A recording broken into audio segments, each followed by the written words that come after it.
Perhaps in his final days he reflected on the irony. Last year Hassan Nasrallah had not been eager to start a war with Israel.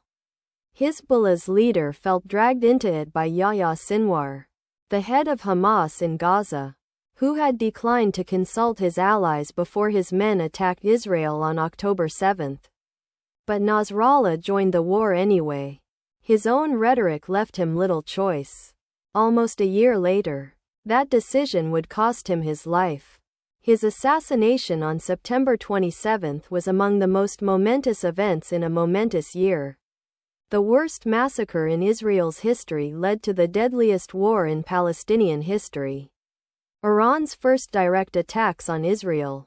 Even the first time in any war that missiles had been intercepted in space. None of this would have happened without Mr. Sinwar's fateful decision last October. That is not to say the region would have been at peace. But this particular sequence of events would have been unthinkable had Hamas not killed more than 1,100 Israelis. Mr. Sinwar wanted a cataclysmic war that would reshape the Middle East. And he got one. More on this. But in many ways it has not gone to plan. Gaza is in ruins. Hamas is battered. Hezbollah has lost its leader, its military command and its reputation for competence. While Iran feels vulnerable, there has been almost no sustained and spontaneous protest in the Arab world. No regimes fell, wobbled or cut ties with Israel. Even the economic consequences have been limited. The price of Brent crude is $10 lower than it was the day before Hamas attacked Israel. Regional war be damned. Mr. Sinwar went to war with two assumptions: that he would enjoy the support of a strong and united axis of resistance, a constellation of pro-Iranian militias, and that Israel's conduct would inflame and mobilize the region. Those beliefs were shared by many Arab, Israeli and Western officials. The Hamas leader would have had good reason to expect help from Iran and its proxies. For years Nasrallah had promoted what he called the unification of the arenas.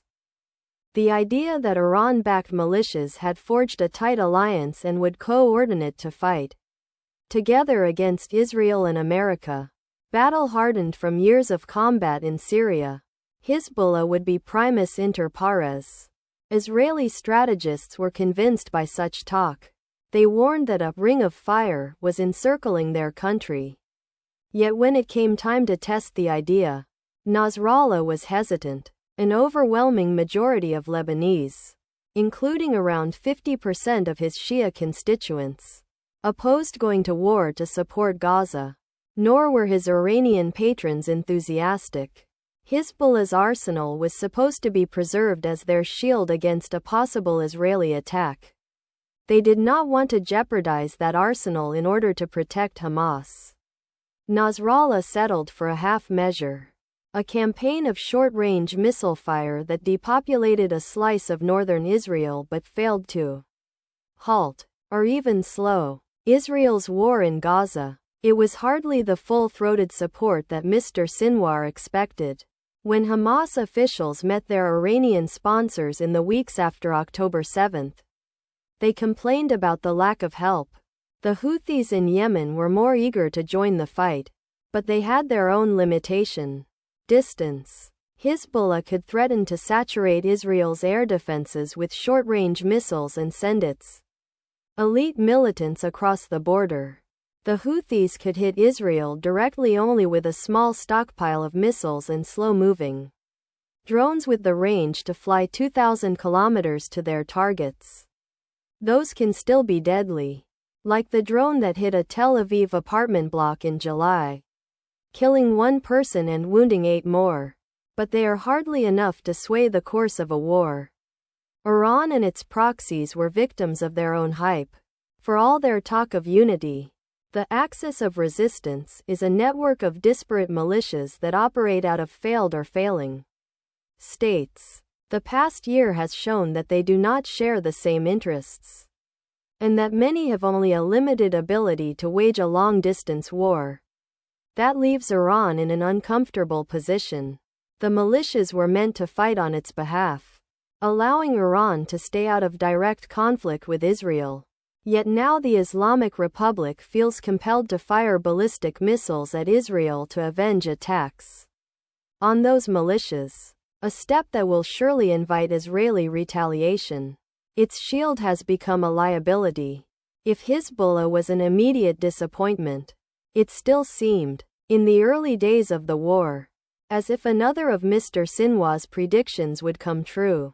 On October 17, medics in Gaza said that an Israeli airstrike had killed almost 500 people at a hospital. Within hours, it became clear that those claims were false. The blast was probably caused by an errant rocket fired by a Palestinian militia, and the death toll was considerably lower.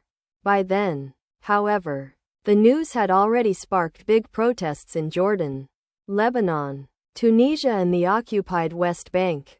Even the United Arab Emirates, UAE, Israel's closest ally in the region, felt compelled to issue a sharp rebuke. It felt as if the Middle East was about to boil over.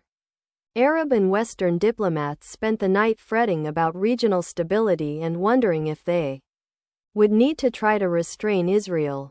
Yet the streets were clear the following morning, and they never really filled again. In the months to come there would be remarkably few protests anywhere in the Arab world. Before Ramadan began in March, members of Hamas said that Mr. Sinwar was counting on a wave of religiously inspired riots to pressure Israel. He was disappointed. The holy month was largely uneventful. That is not to say Arabs have lost interest in the Palestinian cause. Israel's conduct in Gaza is still a source of widespread fury, but it has not inspired the unrest it did in years past. Arab states have become more ruthless about suppressing dissent and no longer view pro-Palestine protests as a useful safety valve for public anger. Posting on social media is displacing activism on the streets. Moreover, some people abhor Israel's actions but find it impossible to support Hamas, an Islamist group backed by Iran. Most of all, though, there is a deep sense of fatalism. After the traumatic decade that began with the Arab Spring in 2011, people are too exhausted and resigned to protest about anything. All this has made for an odd paradox. Arab states have been bystanders to an Arab-Israeli war. They denounced Israel's war in Gaza but did not sever ties with the Jewish state. Nor did they try to apply serious diplomatic or economic pressure on its Western backers. At the same time, they were desperate to avoid any confrontation with Iran, even when its proxies caused them real harm. So far this year Egypt has lost around $6 billion in revenue from the Suez Canal, more than half of what it expected to earn, because of Houthi attacks on commercial shipping in the Red Sea. Its response has been to shrug. Jordan was almost apologetic when it shot down Iranian drones that violated its airspace in April, lest anyone think it was siding with Israel.